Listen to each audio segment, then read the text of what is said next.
The train's whistle pierced the desert air like a woman's wail, and Deanna Harper found herself crying right along with it as she stepped onto the wooden platform in Seligman, Arizona territory. Her carpetbag clutched so tightly in her gloved hands that her knuckles ached. The year was 1883, and everything she'd left behind in Philadelphia felt like another world, another lifetime. But what waited here felt even more impossible to face than what she'd fled. She'd come west as a mail-order bride, responding to an advertisement placed by a rancher named William Sutter who'd promised security, comfort, and a respectable life. The letters had been kind enough, formal but warm, and Deanna had convinced herself that marrying a stranger was better than the alternative. Better than accepting her uncle's plan to marry her off to his business partner, a man 3 times her age with wandering hands and whiskey breath. Better than staying in that suffocating house where her own family saw her as nothing more than a bargaining chip after her parents had died. But William Sutter hadn't been waiting at the station. Instead, a wiry man with tobacco-stained teeth and clothes that reeked of sweat had introduced himself as Martin Cross, Sutter's ranch foreman. He'd looked her up and down with eyes that made her skin crawl and told her flat out that Sutter had changed his mind. Married someone else 2 weeks ago. A widow with land adjacent to his property. Much better arrangement, business-wise. Martin had suggested, with a leer that made Deanna's stomach turn, that she might find other employment in town. The kind of employment that would make use of a pretty face and a desperate situation. Then he'd tipped his hat and walked away, leaving her standing there with nowhere to go and 17 cents to her name. So now, Deanna stood on that platform, 20 years old and utterly alone. Tears streaming down her face as the train pulled away and took with it her last connection to anything familiar. The afternoon sun beat down mercilessly, and dust devils danced across the scrubland beyond the small cluster of buildings that made up Seligman. She had no family, no prospects, and nowhere to sleep when night fell in a few hours. Those tears end today. The voice came from behind her, deep and steady, and Deanna spun around so fast she nearly dropped her bag. The man standing there was tall and lean, with shoulders broad enough to block the sun. He wore dusty leather chaps over worn denim, a blue shirt with the sleeves rolled to his elbows, and a hat pulled low enough that she had to look carefully to see his face. When she did, she found herself staring into the most striking hazel eyes she'd ever seen, flecked with gold and green and filled with something that looked almost like recognition, though they'd never met. "I beg your pardon," Deanna managed, her voice breaking on the words. "I said those tears end today," he repeated, and his voice was gentler this time. "I'm Hayes Redmond. I own a ranch about 6 miles north of here. I saw what happened with Martin Cross, and I know what William Sutter did. It was a coward's move, not having the decency to tell you himself." Deanna tried to compose herself, tried to summon the dignity her mother had always insisted upon, but fresh tears spilled over instead. "I don't understand why you're telling me this." "Because I'm offering you a position," Hayes said. "Not what Cross suggested. I need someone to run my household. My mother passed this spring, and the place has been falling apart without her. I can pay fair wages, and there's a separate cabin on the property where you'd stay, completely private. I give you my word that you'd be safe and treated with respect." Deanna searched his face for any hint of deception, any shadow of the ugliness she'd seen in Martin Cross's expression. She found none. But years of her uncle's manipulations had taught her to be wary. "Why would you help me? You don't know anything about me." "I know you had the courage to come out here alone, which tells me you're brave," Hayes said. "I know Sutter treated you poorly, which tells me you've been dealt an unfair hand. And I know what happens to women in your situation in towns like this if someone doesn't step in." He adjusted his hat, and Diana caught a glimpse of dark hair touched with auburn in the late afternoon light. "My mother raised me to believe that when you can help someone, you do. No other reason needed." The tears were still falling, but Diana felt something shift inside her chest. Not hope exactly, but not the crushing despair she'd felt moments ago either. "I can cook and clean. I can sew and manage household accounts. I'm educated and I'm not afraid of hard work." "Then we have an agreement." Hayes extended his hand, and after a moment's hesitation, Diana shook it. His palm was calloused and warm, his grip firm but not crushing. "We have an agreement, Mr. Redmond, Hayes," he corrected. "Out here we don't stand much on formality. Let me get your trunk if you have one." "Just the carpet bag," Diana admitted, feeling her cheeks flush. She'd sold almost everything she owned to afford the train ticket west. Hayes nodded as if this was perfectly normal and gestured toward a wagon hitched nearby, pulled by two sturdy horses. "Then let's head home before the sun gets much lower. The desert's not kind after dark." Diana followed him to the wagon, acutely aware of the few townspeople who'd gathered to watch the exchange. She could feel their curious stares, hear the whispers starting already. In a town this small, her arrival and William Sutter's betrayal would be the talk of every dinner table by nightfall. Hayes helped her up onto the wagon seat with a hand under her elbow, the touch brief and respectful, then climbed up beside her and took the reins. The horses started forward at his command, their hooves raising small clouds of dust as they left the town behind. For a while, neither of them spoke. Diana used the time to dry her tears and try to calm her racing heart. The landscape around them was unlike anything she'd known in Philadelphia. Vast and open, painted in shades of rust and gold and deep purple where the mountains rose in the distance. Saguaro cacti stood like sentinels, and the air smelled of creosote and dust and something wild she couldn't name. "It's beautiful," she said finally, surprising herself. "I wasn't expecting that." "Most people see it as empty or harsh at first," Hayes replied, keeping his eyes on the rough trail ahead. "But once it gets into your blood, nowhere else ever feels quite right." "How long have you been here?" "Born in Texas, came to Arizona Territory with my parents when I was 12. That was 15 years ago. My father had dreams of building something lasting, a ranch that would outlive him. He managed it too, before a fever took him 6 years back." Hayes's expression remained steady, but Diana heard the grief beneath his words. "My mother held on until this spring. Doctor said it was her heart, but I think she just decided she was ready to be with my father again." "I'm sorry for your loss," Diana said softly. "I lost both my parents 3 years ago, yellow fever outbreak. After that, I had to live with my uncle and he." She trailed off, not wanting to burden this stranger with her troubles. "And he gave you reason to answer a mail-order bride advertisement rather than stay," Hayes finished. "I won't pry, but I want you to know that whatever you left behind, you don't have to worry about it following you here. You've got protection now, for whatever that's worth." The simple kindness in those words made Diana's throat tighten with fresh emotion. "Thank you. I mean that sincerely. I don't know what I would have done if you hadn't approached me." "You'd have figured something out," Hayes said with certainty. "You've got steel in you, I can see it, but I'm glad you didn't have to face it alone."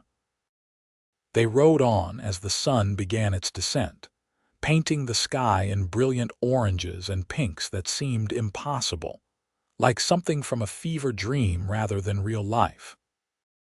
Diana found herself relaxing despite everything, lulled by the steady rhythm of the horses and the surprising ease of Hayes's presence beside her. He pointed out landmarks as they went, explaining the terrain with the knowledge of someone who loved this land deeply.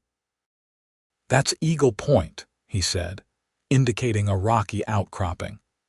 "And if you follow that dry wash east, it'll take you to a spring where the water runs year-round.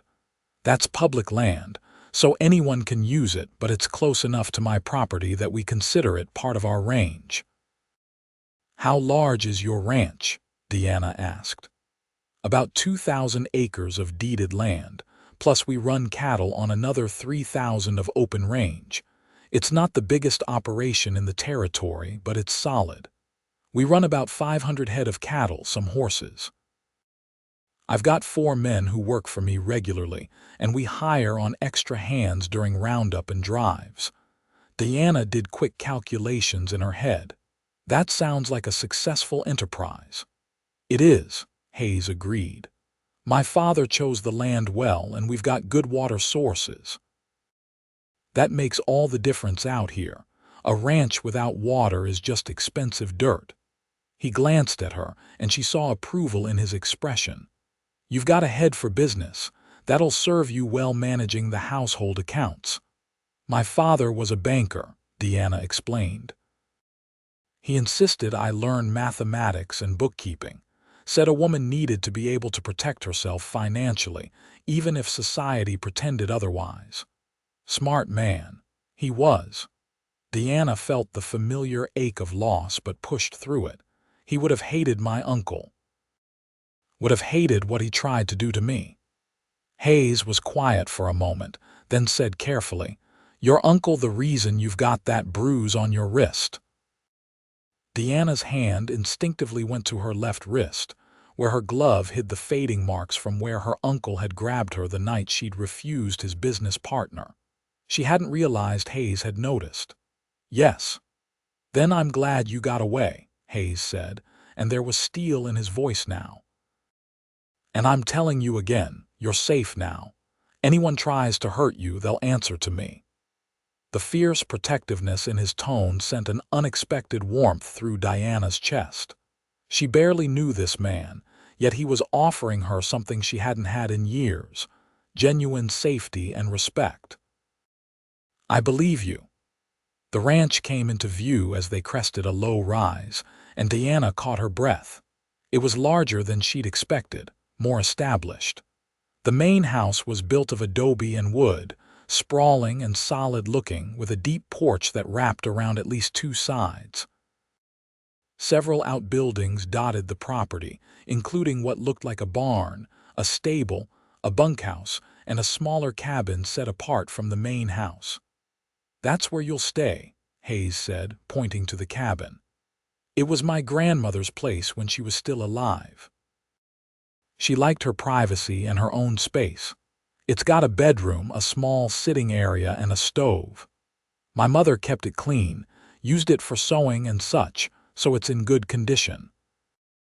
Deanna could see chickens pecking around a coop, and clothes hanging on a line that had clearly been there long enough to bleach nearly white in the sun. As they drew closer, several dogs came running out to greet them, barking in excitement but with tails wagging. "That's General, Lieutenant, and Corporal," Hayes said with the first hint of humor Deanna had heard in his voice. "My father was an army man before he became a rancher, never quite got the military out of his system." Deanna couldn't help but smile as the dogs circled the wagon, all 3 of them mutts of various sizes and colors. Which is which? Doesn't matter much. They all answer to dog when it counts. Hayes pulled the wagon to a stop near the main house and jumped down, then came around to help Deanna. His hands spanned her waist as he lifted her down, and for just a moment they stood closer than was strictly proper. Deanna caught the scent of leather and sage and something warm that was purely him. Hayes stepped back immediately, respecting the boundary, but Deanna saw something flicker in his eyes that made her pulse quicken. It was too soon, too complicated, but she couldn't deny that she felt it too. An awareness, a pull. "Let me show you the cabin first," Hayes said, picking up her carpet bag. "Then we'll get you settled and I'll introduce you to the ranch hands at supper." Cookie usually has something ready by sunset, and he cooks for everyone at the main house. Cookie? Deanna asked as they walked toward the small cabin. Jasper Pine. He's been with us for 8 years. Lost 3 fingers on his left hand in a roping accident and couldn't work cattle anymore, but he turned out to be a decent cook. He's gruff as they come, but he's loyal. Hayes pushed open the cabin door and stood aside to let Deanna enter first. The interior was dim after the brightness outside, but as Deanna's eyes adjusted, she felt a wave of relief. The cabin was small but immaculate, with whitewashed walls and simple furniture that looked handmade and sturdy. The bed was covered with a wedding ring quilt in shades of blue and cream, and lace curtains hung at the 2 windows. A small table sat near the stove with 2 chairs tucked beneath it. "It's perfect," Deanna said honestly. "Thank you." Hayes set her carpet bag on the bed. "The well is between here and the main house. There's a rain barrel outside your door for washing up. Privy is behind the cabin, and I keep it properly maintained, so don't worry about that." He shifted his weight, suddenly looking uncomfortable. "I know this is probably not what you pictured when you decided to come west." "No," Deanna agreed. "It's not, but it's infinitely better than what was waiting for me an hour ago." She turned to face him fully. "I want you to know that I'll work hard. I'll earn my keep. I won't take advantage of your kindness. I know you won't." Hayes met her eyes, and again Deanna felt that inexplicable connection, like something fundamental had shifted the moment they'd met. "Take some time to settle in. Change into something more comfortable if you want. I'll come get you when supper's ready, and we'll sort out the details of your duties then." After Hayes left, Deanna sank onto the bed and finally let herself fully feel the events of the day. This morning she'd been on a train, terrified but hopeful. 2 hours ago, she'd been devastated and alone. Now she was sitting in a small cabin on a ranch in the Arizona Territory, employed by a man who'd shown her more genuine kindness in 30 minutes than her own family had in years. She unpacked her few belongings, hanging the 2 dresses she owned on pegs by the door and arranging her brush, mirror, and her mother's cameo on the small dresser. It didn't take long. Everything she had in the world fit in one carpet bag with room to spare. Deanna changed out of her travel dress into a simple cotton day dress in pale green, washed her face in the basin on the dresser, and braided her long, dark hair into a more practical style. Without the formal constraints of her traveling clothes, she felt lighter, more able to breathe. True to his word, Hayes came to collect her as the sun touched the horizon. He'd cleaned up as well, she noticed, his face freshly washed and his hair still damp. He'd changed into a clean shirt, though he still wore the same worn denim pants and boots. "Ready?" he asked. "As I'll ever be," Deanna replied, suddenly nervous about meeting the ranch hands. She'd grown up in society circles where she understood the rules, but this was entirely new territory. The main house was even more impressive inside than out. The front door opened into a large main room with exposed beam ceilings and a massive stone fireplace at one end. The furniture was simple but well made, and Deanna could see a woman's touch in the details. Embroidered pillows, a colorful rug, photographs in simple frames on the mantel. "My mother's doing," Hayes said, following her gaze. "I haven't had the heart to change anything since she passed." The dining room was connected to the main room, and a long table was set for 6. 4 men were already seated, and they all stood when Deanna entered, removing their hats in a gesture of respect that surprised her. "Gentlemen, this is Diana Harper," Hayes said.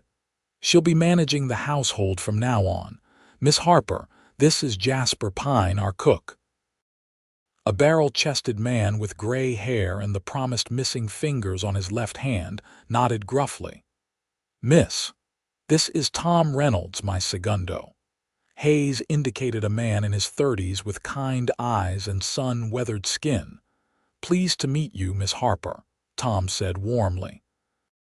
Jack Winters and Luke Morgan round out the crew.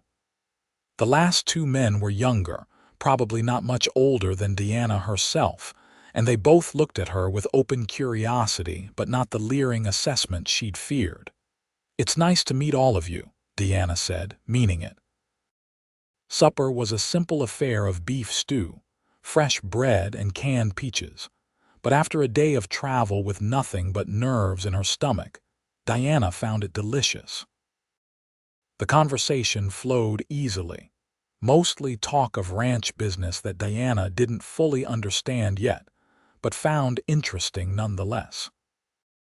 She learned that they were preparing for the fall roundup, that a section of fence near the eastern boundary needed repair, and that Tom's wife was expecting their third child any day now. The men treated her with easy respect, including her in the conversation, but not pressuring her to contribute. Hayes, she noticed, sat at the head of the table with the natural authority of someone who'd earned his position rather than simply inherited it. He listened more than he spoke, but when he did speak, everyone paid attention. There was no swagger or posturing, just quiet confidence. After supper, Hayes walked Deanna back to her cabin. The desert had cooled dramatically with sunset, and a million stars blazed overhead, more than Deanna had ever seen in her life. "We'll start easy tomorrow," Hayes said as they reached her door. "I'll show you around the main house in the morning and you can decide how you want to organize things. My mother had her own system, but you should do what makes sense to you." "What time should I be ready?" Deanna asked. "Whenever you wake up naturally. First day, there's no rush. Get your bearings, settle in. The work will still be there, I promise." Hayes smiled, and Deanna realized it was the first real smile she'd seen from him. It transformed his face, softening the serious lines and making him look younger. "Hayes," Deanna said as he turned to leave. "Thank you for everything. I don't know how I'll ever repay you." "You already are," Hayes said simply. "By giving me a chance to do the right thing, that's payment enough. Sleep well, Deanna." Deanna watched him walk back toward the main house, his figure silhouetted against the lamplight spilling from the windows. Then she went inside her cabin and closed the door, leaning against it as she processed everything that had happened. She should have been terrified. She was alone on a ranch with 5 men she didn't know, hundreds of miles from anything familiar. But instead, she felt something that had been absent from her life for a very long time: hope. That night, Deanna lay in the comfortable bed in her small cabin and listened to the unfamiliar sounds of the desert. Coyotes called in the distance, and night birds sang songs she didn't recognize. The darkness was absolute in a way it never was in Philadelphia, where gas lamps lit the streets and neighbors lived close enough to hear through walls. Here, the darkness felt clean and full of possibility. When Deanna woke the next morning to sunlight streaming through the lace curtains, she had a moment of disorientation before remembering where she was. Her body ached from travel, and her eyes felt gritty from yesterday's tears, but her mind was clear.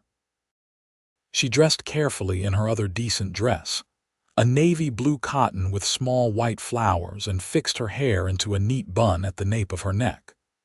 When she stepped outside, the morning air was crisp and clean, and the ranch was already alive with activity. Hayes was crossing from the barn to the main house when he spotted her. He changed direction, heading her way with that easy, ground-covering stride she was already beginning to recognize. "Morning," he said. "How'd you sleep?" "Better than I expected," Deanna admitted, "though the quiet took some getting used to. I imagine it's different from Philadelphia." Hayes gestured toward the main house. "Come on. I'll show you everything and we'll get you some breakfast. Cookie gets offended if people skip meals." The main house was even larger than Diana had realized, with 3 bedrooms upstairs, the main living area and dining room downstairs, and a generous kitchen that was clearly Jasper's domain.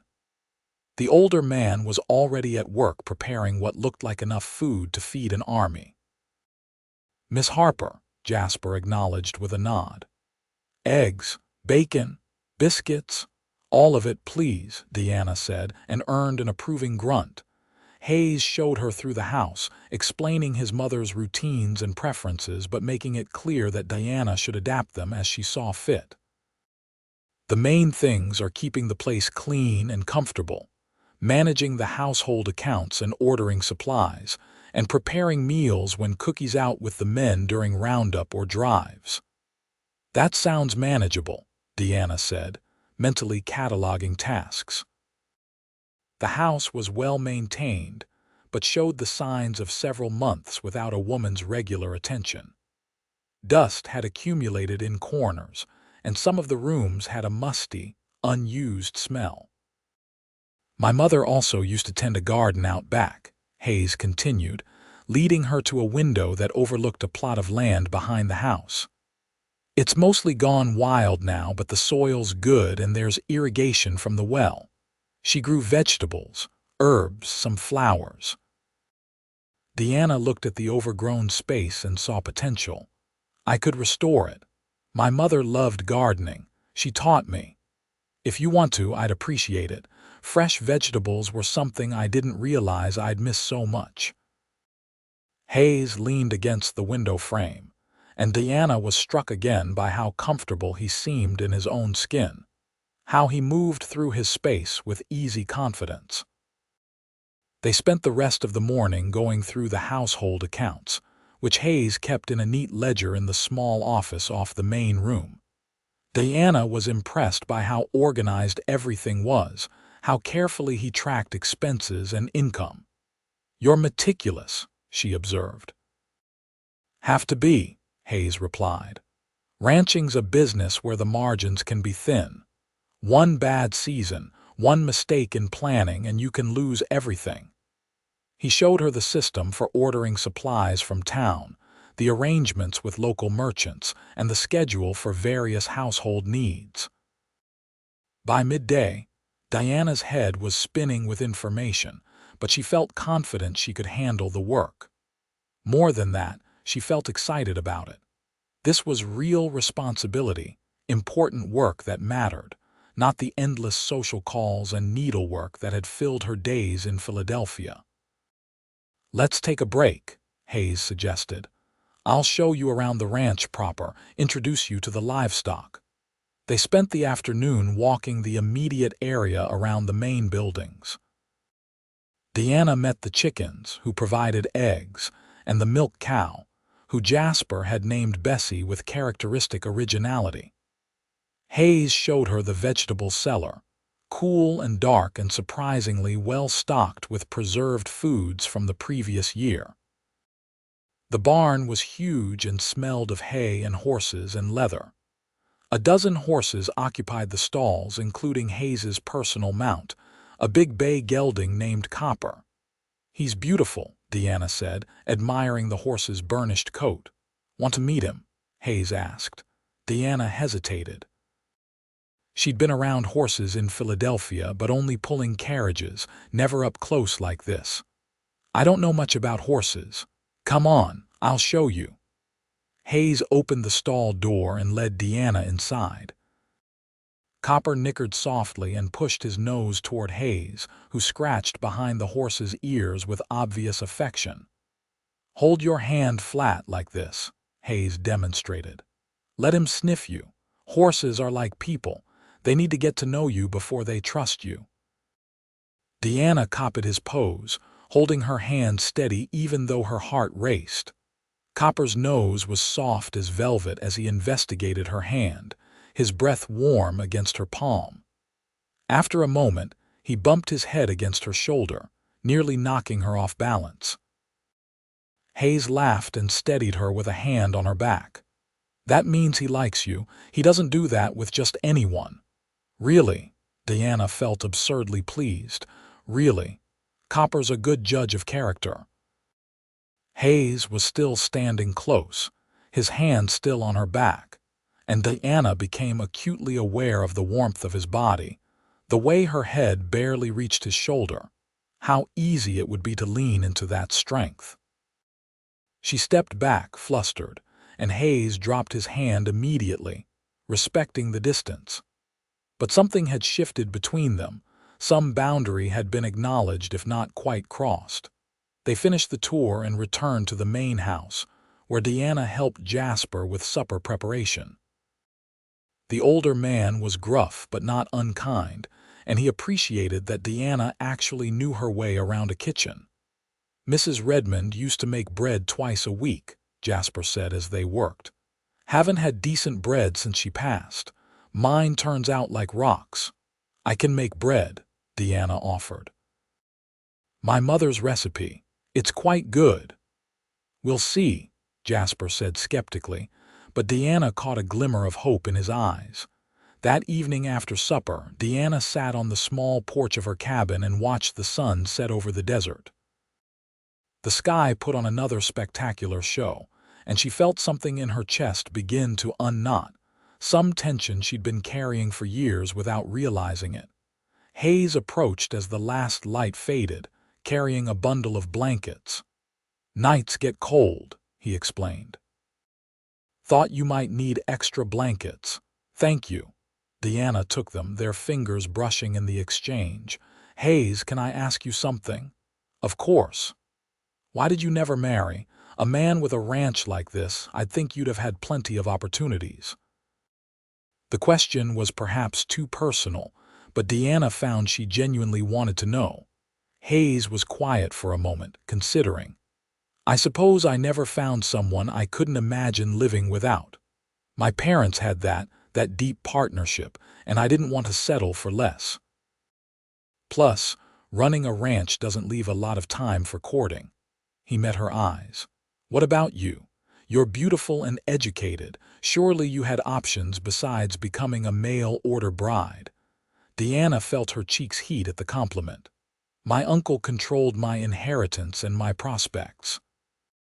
He wanted to marry me off to his business partner, a man who—" She swallowed hard. "A man who made it clear he saw me as property he'd purchased. When I refused, my uncle threatened to turn me out with nothing. I saw the mail-order bride advertisement and took the chance." "I'm sorry that happened to you," Hayes said quietly. "No woman should have to choose between her safety and her freedom."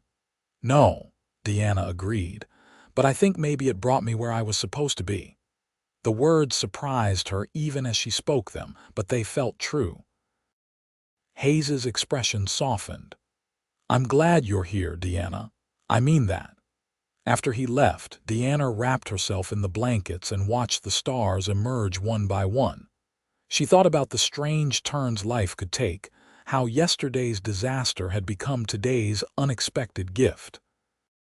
The days that followed fell into a comfortable rhythm. Diana woke with the sun and spent her mornings cleaning and organizing the main house. She was thorough, working room by room, and Hayes often came in from the ranch to find furniture moved and windows thrown open to air out spaces that had been closed too long. She took over the household accounts completely, and Hayes was impressed by her efficiency.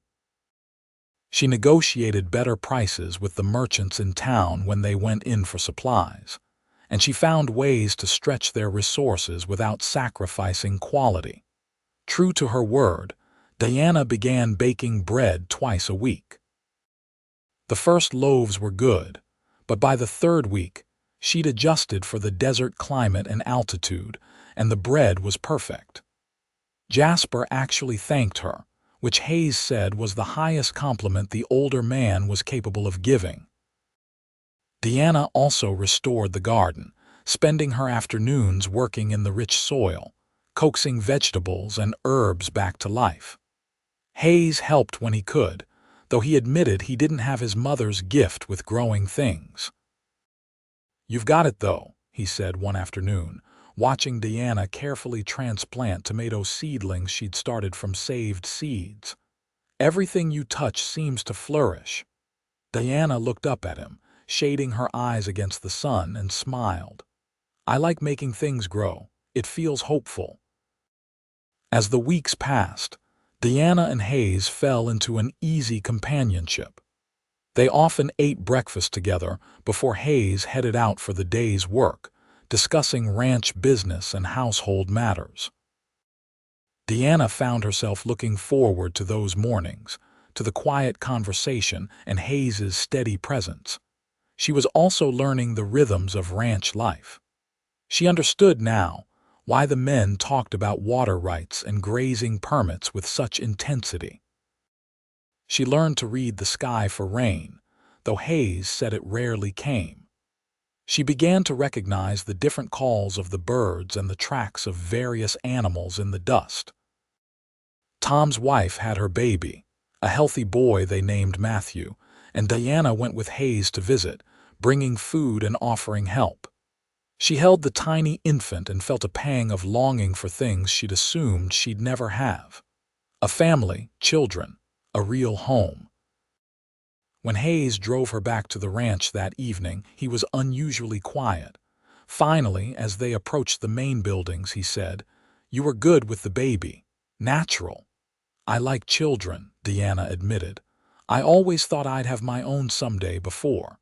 She trailed off. "Before your uncle ruined your prospects," Hayes finished. "Diana, I want you to know something. You've got a place here for as long as you want it. This isn't temporary unless you choose to make it temporary. You're not just an employee. You're part of this ranch now." The words warmed Diana more than they should have. She was growing dangerously attached to this life, to this place, to the man beside her. It scared her and thrilled her in equal measure. September arrived, and with it came the fall roundup. The ranch became a hive of activity as Hayes and his men prepared to gather the cattle from the range. Additional hands were hired on for the work, and Diana found herself cooking for a dozen men 3 times a day. It was exhausting work, but Diana threw herself into it. She and Jasper developed an efficient system, working side by side in the kitchen from before dawn until after dark. The men were appreciative and respectful, always thanking her for the meals and offering to help with cleanup. Hayes was gone from before sunup until well after sunset, coming back exhausted and dust-covered. But he always stopped by the kitchen to check on Diana before he headed to clean up. "You holding up okay?" he'd ask. "I'm fine," Diana would assure him, though her feet ached and her back was sore. "Go get some rest." One evening in the 3rd week of roundup, Hayes came in later than usual, and Diana was alone in the kitchen finishing the last of the dishes. Jasper had turned in an hour ago, and the other men were already in the bunkhouse. "You should be asleep," Hayes said, leaning against the doorframe. He looked exhausted, his shirt stained with dust and sweat, his face lined with fatigue. "I'm almost done," Diana replied. "How did it go today?" "Found most of the strays. Should be finished in another few days." Hayes moved into the kitchen and, to Diana's surprise, picked up a dish towel and started drying the plates she'd washed. "Let me help." "You don't have to do that. You've been working all day. So have you." Hayes worked in silence for a moment, then said, "Diana, I don't know how we managed before you came.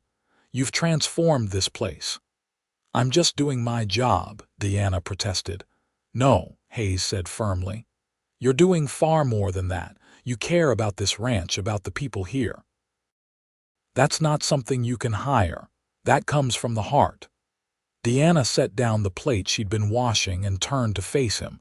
They were standing close in the small kitchen, and the lamplight cast shadows that made the moment feel intimate, private. "I do care," she admitted. "More than I probably should." "Why shouldn't you?" Hayes asked quietly. "Because I'm just your housekeeper. Because this is temporary even if you say otherwise. Because—" Diana hesitated, then decided to be honest. "Because I'm starting to feel things that complicate everything." Hayes set down the dish towel and turned to face her fully. What kind of things? Diana's heart was pounding so hard she was sure he could hear it. Things that aren't appropriate between an employer and an employee. Diana. Hayes reached out and gently tucked a stray strand of hair behind her ear, his fingers lingering against her cheek. Do you really think I see you as just my housekeeper? I don't know what you see, Diana whispered. I see the woman I've been waiting for, Hayes said. The one I thought I'd never find. I see someone brave and kind and strong. I see the person who's turned this house back into a home. I see the woman I'm falling in love with. Diana's breath caught. Hayes, I've only been here 2 months. I know. And if it's too soon, if you don't feel the same way, tell me now and I'll back away. I won't make things uncomfortable for you.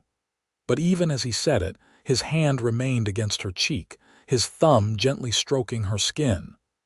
I can't tell you that, Diana said, because I'd be lying. I think I started falling in love with you the moment you told me my tears would end. You've shown me what it means to be truly cared for, truly respected. You've given me a home when I had nothing. How could I not love you? Hayes's smile was slow and warm and full of joy. Then can I kiss you? Yes, Diana breathed. Please. Hayes lowered his mouth to hers, and the kiss was everything Diana had dreamed of in her most secret moments. Gentle but not tentative, sweet but with an undercurrent of passion that made her knees weak. His arms came around her, pulling her close, and Diana melted into his embrace.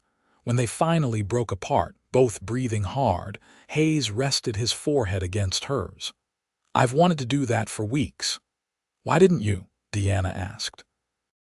Because I needed you to see that I respected you, that this was about more than just attraction. I needed you to feel safe here before I complicated things with feelings. Hayes pulled back enough to look into her eyes. Diana Harper, I know this is fast and I know we're not following any conventional rules, but I want to court you properly. I want to give you the romance and respect you deserve. What do you say? I say yes, Diana replied, then laughed. Though I'm not sure how conventional courtship works when we live on the same property and see each other every day. We'll figure it out, Hayes promised and kissed her again. They kept their courtship quiet at first, not quite ready to share it with the ranch hands in the world. But in private, in the stolen moments they could find, their relationship bloomed like Diana's garden after rain. Hayes brought her wildflowers he'd picked on the range. Diana made his favorite meals and left them with notes in his office. They took evening walks after supper, talking about everything and nothing, learning each other's histories and dreams and fears. Hayes told her about growing up in Texas, about his father's determination to build something lasting, about watching his mother slowly fade after his father's death. She loved him so much that living without him was just going through motions. I understood it, but it hurt to watch. Diana shared her own pain, talking about her parents' death and the 3 years under her uncle's control. He was my father's brother, but they were nothing alike. My father was kind and principled. My uncle only cares about money and power. When he tried to marry me off, I knew I had to get away, no matter the risk. I'm glad you took that risk, Hayes said, taking her hand as they walked, even though it brought you pain first. The pain led to you, Diana said simply. That makes it worth it. October came, and with it cooler weather and the completion of the roundup. The extra hands were paid and sent on their way, and the ranch settled back into its regular routine. Diana had more time now, and she used it to add finishing touches to the house, to put up preserves from the garden's late harvest, to simply enjoy the life she was building. One evening, Hayes asked her to dinner in town. It would be their first public appearance as a couple, and Diana was nervous. Everyone will talk, she said as they drove the wagon toward Seligman. Let them, Hayes replied. I'm proud to be with you and I want the world to know it. The restaurant was small but nice, and Deanna saw the looks they got when they walked in together. She recognized some of the women from her brief time in town 2 months ago, saw the surprise and speculation in their eyes. But Hayes was attentive and affectionate, treating her like she was precious, and Diana found she didn't care what anyone thought. She was happy, truly happy for the first time in years. After dinner, as they walked through the town in the cool evening air, Hayes steered them toward the small park near the train station. Diana realized where they were and felt her heart begin to race. "This is where we met," she said. "Where I saw you crying on the platform," Hayes confirmed. He turned to face her, taking both her hands in his. "Where I made you a promise that your tears would end. Have I kept that promise, Deanna?" "You have," Deanna said, her eyes misting with happy tears. "You've given me more than I ever dreamed of." Hayes reached into his pocket and pulled out a small box. Diana's breath caught as he opened it to reveal a simple gold band with a small diamond that caught the lamplight. "I know we've only known each other for 2 months," Hayes said. "I know people will say it's too fast, too sudden. But I knew from the moment I saw you that you were meant to be mine, and I was meant to be yours. Deanna Harper, will you marry me? Will you be my wife, my partner, my love for the rest of our lives?" Deanna was crying now, but these were tears of joy, not sorrow. "Yes," she said. "Yes, 1,000 times yes." Hayes slipped the ring onto her finger, then pulled her into his arms and kissed her right there in the park, not caring who saw. Deanna kissed him back with all the love in her heart, feeling like the broken pieces of her life had finally come together into something beautiful and whole. They married 3 weeks later in a simple ceremony at the small church in Seligman. Tom stood up as Hayes's best man, and Tom's wife Sarah stood with Deanna, despite having to bring baby Matthew along. The ranch hands all attended, dressed in their Sunday best, and even Jasper looked pleased. Deanna wore a new dress she'd made herself, pale blue cotton with lace at the collar and cuffs. It wasn't fancy, but when Hayes saw her walking down the aisle, the look in his eyes made her feel like the most beautiful woman in the world.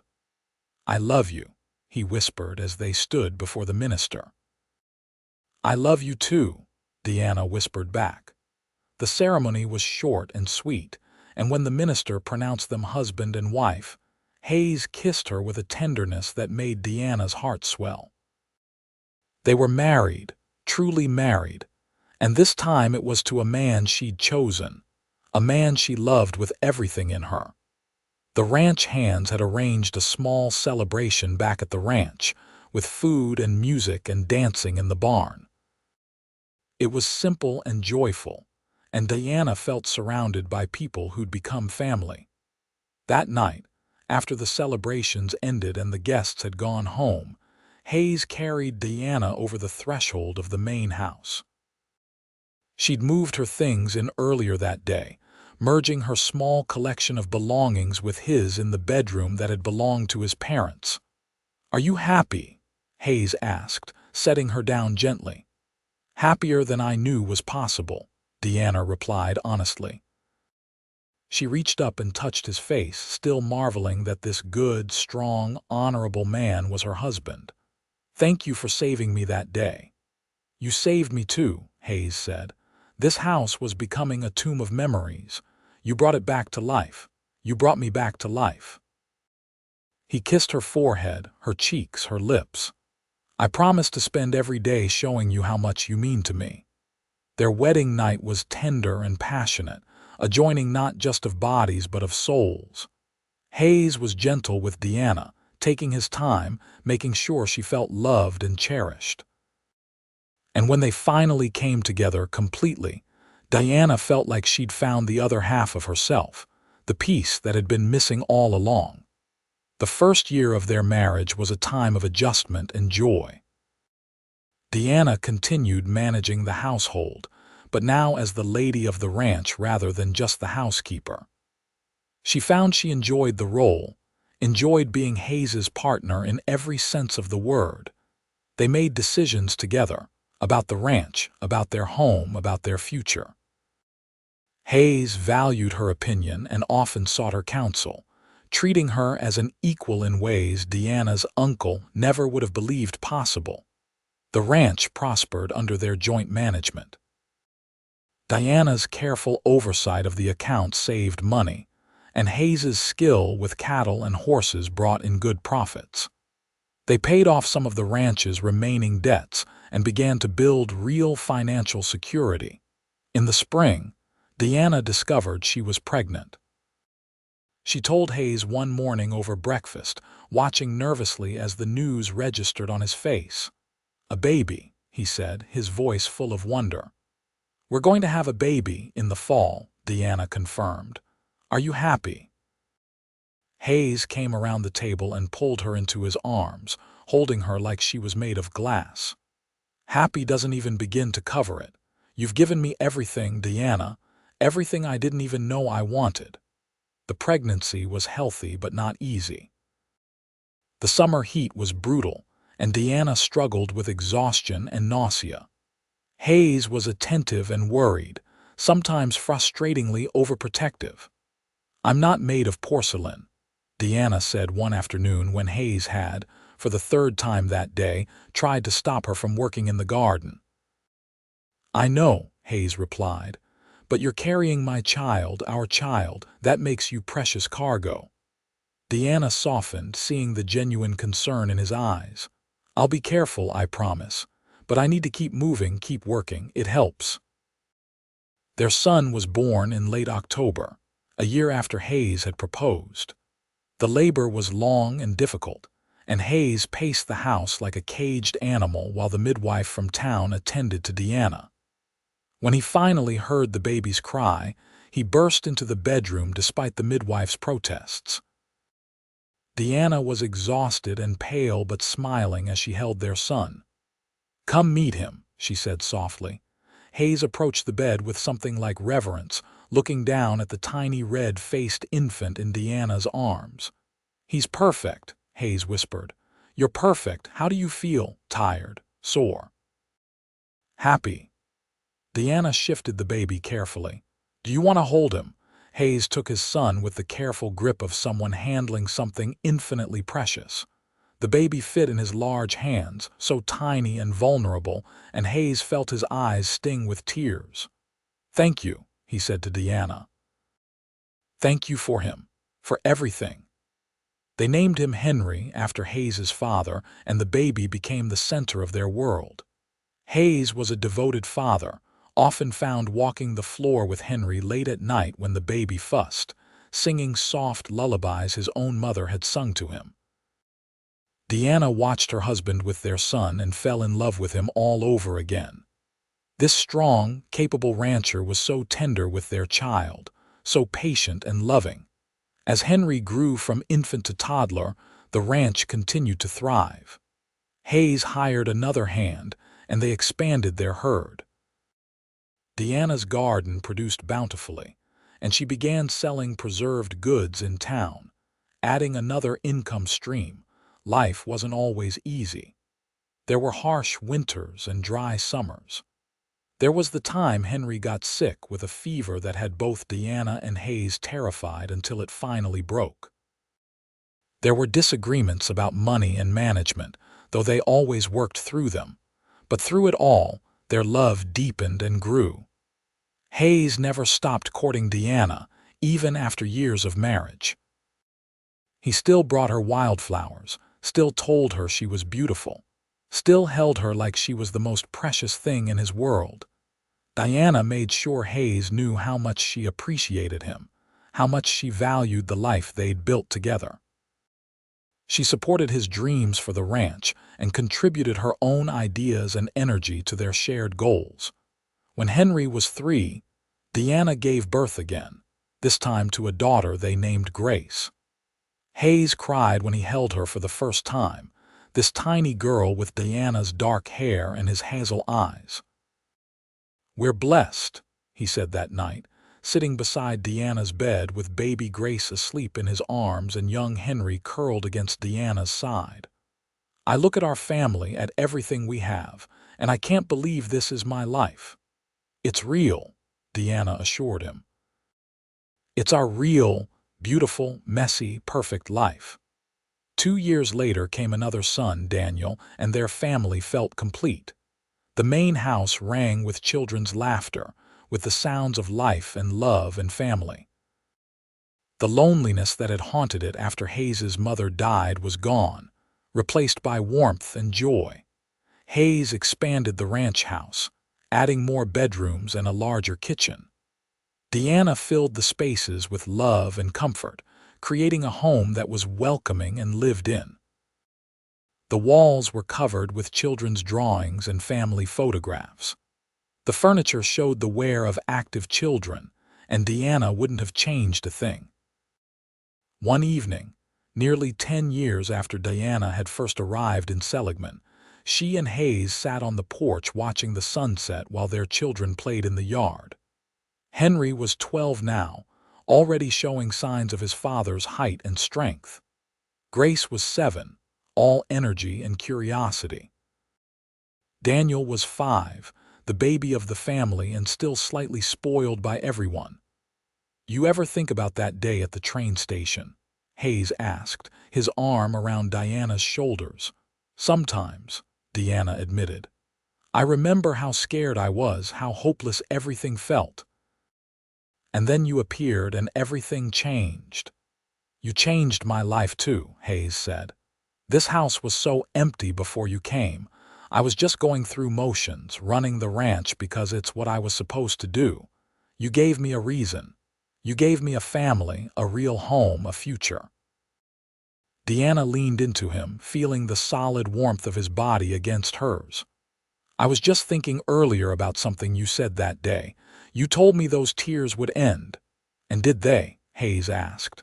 "Most of them," Deanna said with a smile, "though I still cry sometimes.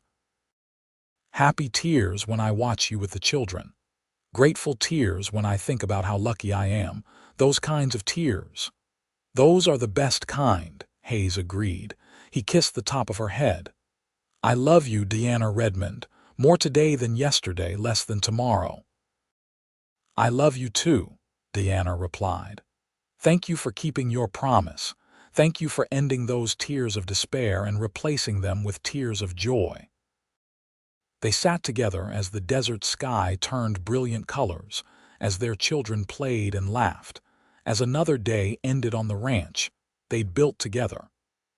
It wasn't the life Deanna had imagined for herself when she'd left Philadelphia all those years ago. It was infinitely better. She'd stepped off that train crying, broken and afraid, with no idea what the future held. And Hayes Redmond had stood there and made her a promise that had changed everything. Those tears had ended that day, just like he'd said. And in their place had grown a love story as vast and beautiful as the Arizona Territory itself. The years continued to pass in a blur of seasons and celebrations. Henry grew into a capable young man who loved ranching as much as his father did. By 16, he was working alongside Hayes as a full partner, learning the business from the ground up. He had his father's steady temperament and his mother's head for numbers, a combination that promised a bright future. Grace, at 14, was spirited and intelligent, constantly surprising her parents with her observations about the world. She loved horses with a passion that rivaled Hayes's own, and she could ride better than most of the ranch hands. She talked about becoming a veterinarian, a dream that Diana encouraged despite knowing how difficult it would be for a woman to break into that field. Daniel, at 12, was the dreamer of the family. He loved books and drawing, often disappearing for hours with a sketchpad to capture the beauty of the desert landscape. Hayes sometimes worried that the boy wouldn't want to stay on the ranch, but Deanna reminded him that not every child followed their parents' path, and that was okay. The ranch itself had become one of the most successful operations in the territory. Hayes's reputation for fair dealing and quality stock spread, and he was often consulted by other ranchers.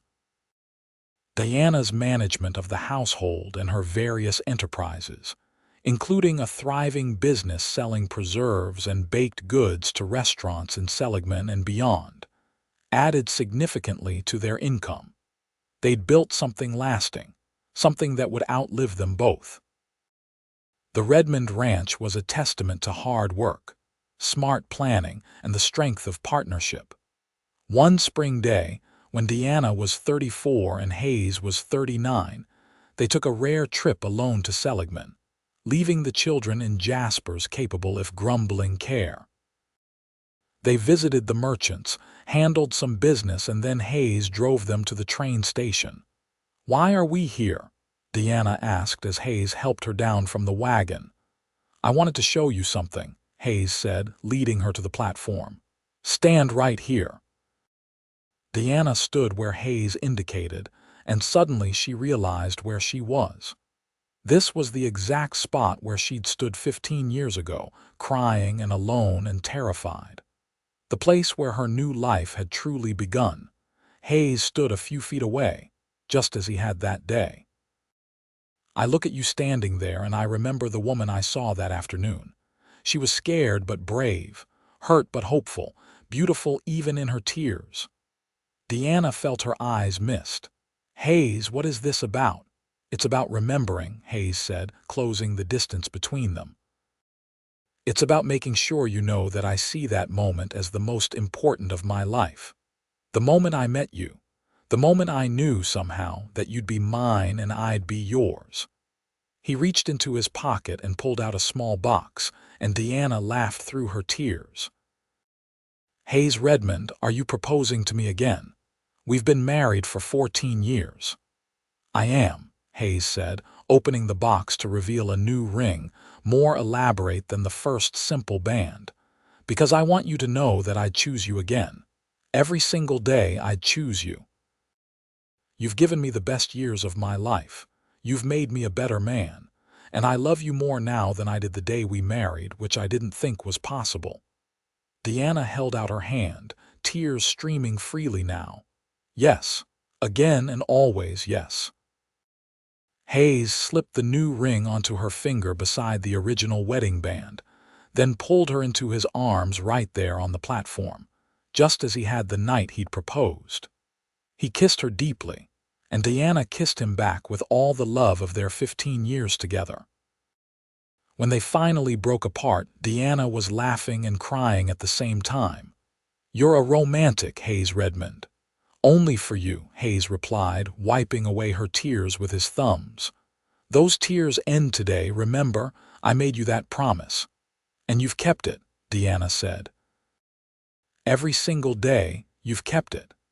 They drove home slowly, in no hurry to return to the bustle of the ranch. The desert was in full spring bloom, wildflowers painting the landscape in brilliant colors. The air smelled sweet and clean, and the sky was that impossible blue that still took Diana's breath away after all these years. "I was thinking," Hayes said as they rode, "maybe it's time to start thinking about our future, the children's future." "What do you mean?" Diana asked. "Henry's going to take over the ranch someday. That's clear. But Grace and Daniel need their own paths. I was thinking we could help Grace go to school, study veterinary medicine if that's what she really wants. And Daniel, maybe send him to art school back east if he's interested." Diana turned to stare at her husband. "That would be expensive. It would take a significant portion of our savings." "We've built this ranch for them," Hayes said. "For all of them. Not just to hand it down, but to give them choices, opportunities, the chance to build their own dreams. What good is all this success if we don't use it to give our children the best possible start in life?" Diana felt her love for this man surge even stronger. "You're a good father, the best father." "I had a good example," Hayes replied, "and I have a good partner. We'll make these decisions together, like we make all our decisions." That night, after the children were asleep and the ranch was quiet, Deanna and Hayes lay in bed talking about the future. They made plans for each child's education and discussed the potential expansion of the ranch. They talked about their own future, about growing old together on this land they loved. "You ever regret it?" Hayes asked in the darkness. "Staying here, never going back east?" "Never," Deanna said firmly. "This is home, you're my home. This life we've built, these children we've raised, this ranch we've created together, it's everything I never knew I wanted. Philadelphia was my past. This is my future, my present, my everything." Hayes pulled her closer, his arms wrapping around her in the familiar embrace that had become Deanna's favorite place in the world.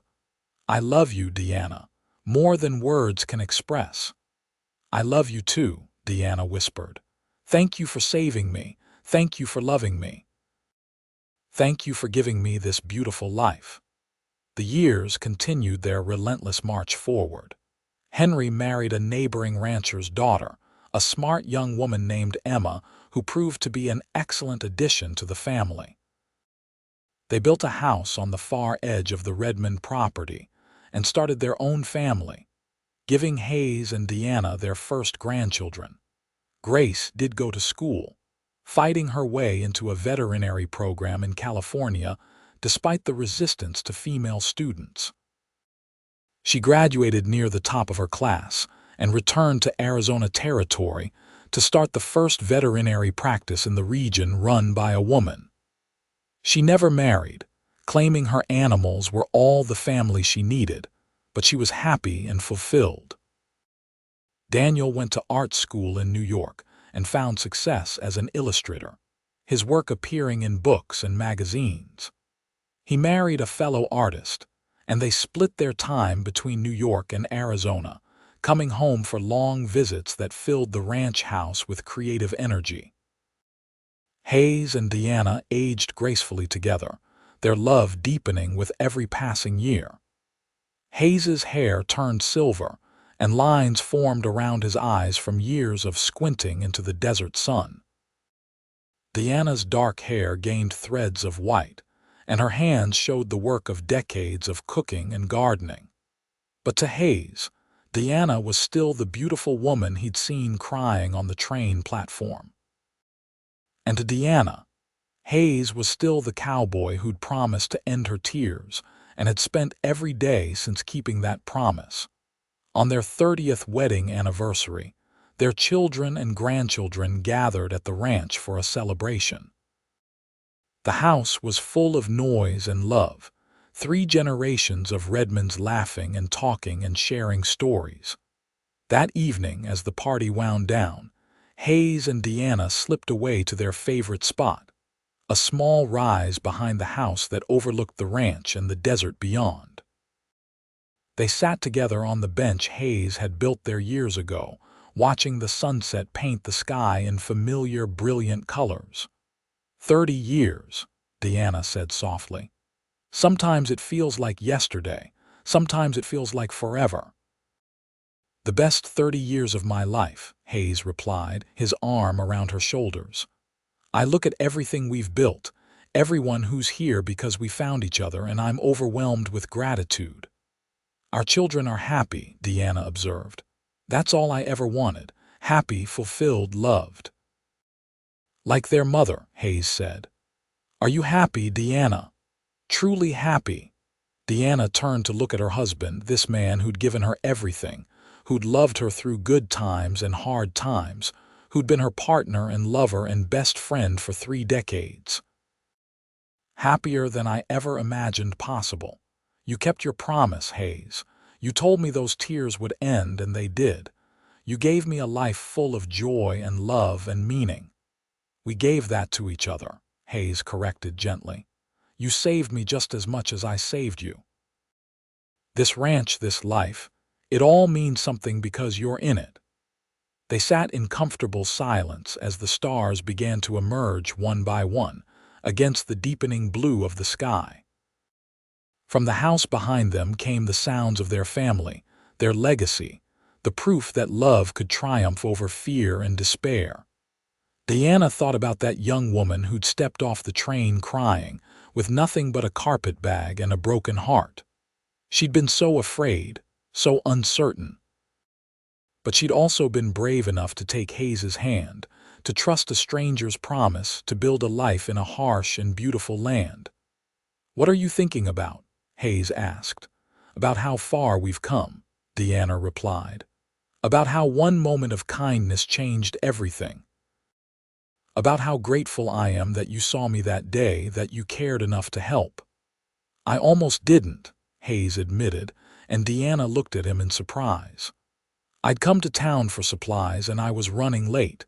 I was going to head straight back to the ranch.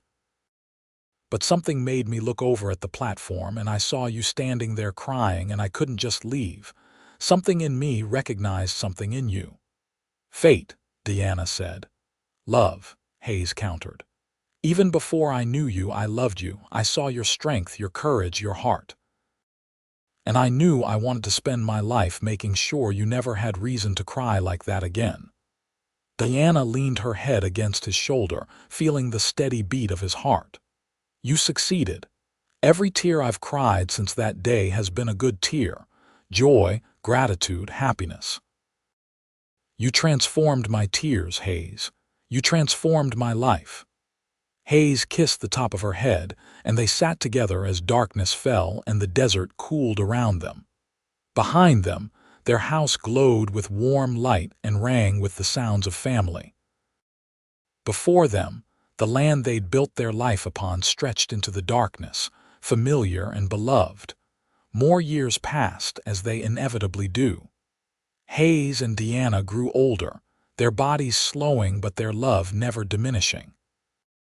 They watched their grandchildren grow and begin having children of their own.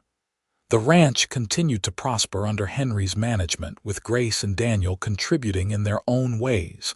The world changed around them. Arizona became a state. New technologies arrived. The wild frontier they'd known gradually became more civilized. But the ranch remained, a constant, a testament to what two people could build when they loved each other and worked together. On a warm October evening, when Diana was 60 and Hayes was 65, they once again sat on their bench overlooking the ranch. It had been 45 years since Diana had stepped off that train in tears. 44 years since they'd married. "I was thinking," Diana said, "that we should take a trip. Go back east, visit Daniel and his family in New York, see some of the things we've never seen." "That sounds nice," Hayes agreed, "though I don't need to see anything else to feel like my life is complete. Everything I've ever needed is right here." Diana smiled and took his hand, their fingers intertwining automatically after so many years. "I feel the same way, but it might be nice to have an adventure. We've earned it." "We have," Hayes said. "Let's do it. Let's have one more grand adventure together." They made plans for the trip, excited about the prospect of new experiences together. But as fate would have it, Hayes fell ill before they could leave. It started as a persistent cough that wouldn't clear, then developed into a fever. The doctor diagnosed pneumonia and did what he could, but Hayes's body, worn from decades of hard work, struggled to fight off the infection. Diana nursed him devotedly, barely leaving his bedside. Their children came, gathering around their father, and Hayes rallied enough to speak with each of them, to tell them he loved them and was proud of the people they'd become. On a cool evening in November, with Diana holding his hand and his family surrounding him, Hayes Redmond passed peacefully from the world. His last words were to Diana, "No tears. Remember, no tears." But Diana did cry. She cried for the love she'd lost, for the partner who'd walked beside her for 44 years, for the future adventures they'd never have. She cried at his funeral, surrounded by what seemed like half the territory, all the people whose lives Hayes had touched with his kindness and integrity. She cried as she sorted through his belongings, finding love letters he'd written but never given her, sketches Daniel had made of his father over the years, small mementos of their life together. But even in her grief, Diana remembered Hayes's promise.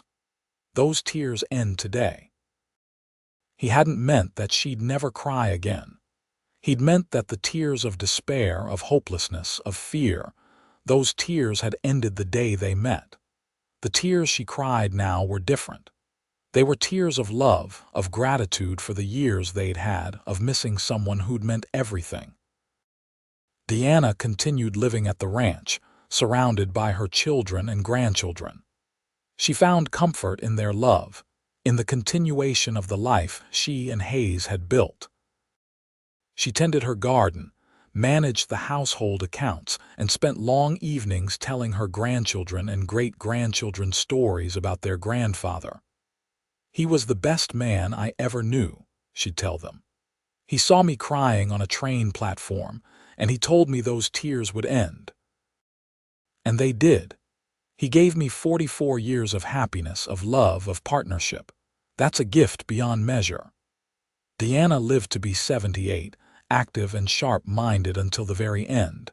She saw her great-grandchildren grow, saw the ranch continue to prosper, saw her children build happy lives. And when her time came, on a warm spring evening when the desert was in full bloom, she passed quietly in her sleep, surrounded by family. They buried her next to Hayes, on the small rise overlooking the ranch, beneath the endless Arizona sky they'd both loved. Her gravestone bore a simple inscription: Diana Redmond, beloved wife, mother, grandmother. Those tears ended and love began. The ranch continued through the generations, always owned by Redmonds, always a testament to what Hayes and Diana had built together. Their story became family legend, passed down through the years. The tale of the mail-order bride who stepped off the train crying, and the cowboy who'd promised those tears would end, and had spent his life keeping that promise. It was a love story for the ages, as vast and enduring as the Arizona territory itself. It was proof that one moment of kindness, one promise kept, one love cherished, could create ripples that lasted for generations. And somewhere in the desert wind that swept across the ranch on quiet evenings, you could almost hear their voices, Diana and Hayes, laughing together as they watched over the land and the family they'd created. Their tears had ended that day on the platform, replaced by a love that even death couldn't diminish. They'd found each other against all odds, built a life against harsh conditions, and created a legacy that would outlive them both. It was a promise kept, a love fulfilled, a story with the perfect ending.